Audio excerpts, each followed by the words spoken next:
Welcome back to my YouTube channel. This is K Bright Edu Consult. Make sure you subscribe, you comment, like, and share.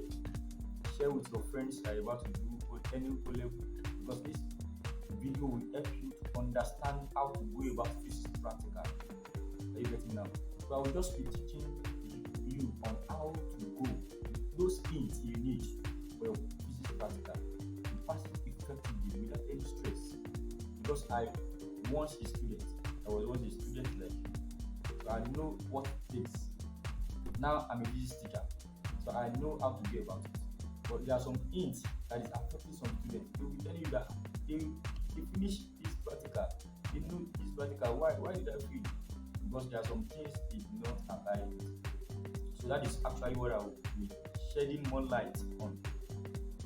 So 5 things on how to pass your physics practical.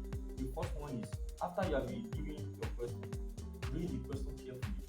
Study the question within 15 minutes. Study the question carefully. And out of these 3 questions given to you, pick just 2 questions. Are you getting me? You are expected to solve 2 questions. Carry out 2 experiments. Are you getting me now? So when you choose these 2 questions, check them. The second point is mark out the parameters given to you. That means the table. Mark them out, the tables. Form a table for the experiment you are performing. That is the second thing. Form a table. And those parameters like rate, resistance, the unit, put it there. The unit for resistance, ohms, for period, you have seconds, for voltage, you have volts. So make sure you ask them there. Are you getting me? So the third point is, check the apparatus given to you. Those apparatus given to you, those apparatus provided for you. Check them if they are correct and in line with the questions given to you. Are you getting me now? So if they are in line, you are good to go. So after checking them, check technically if they are working. That's another thing. You must check if they are working so that it will not affect you when performing the experiment. So check if they are working. So the fourth point is, enter all your readings into your answer booklet directly because of your time.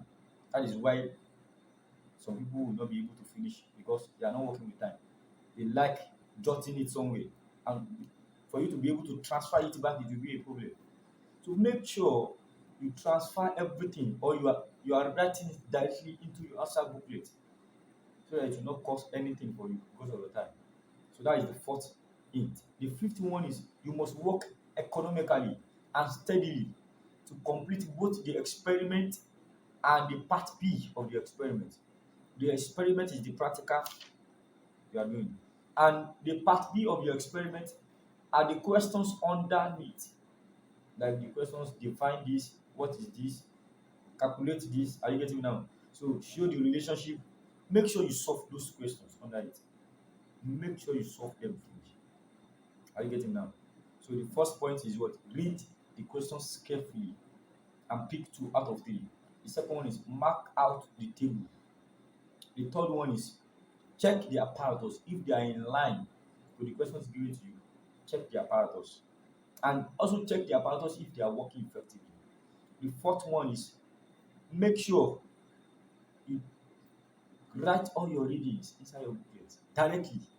Yes, make sure you are writing it inside your booklet directly.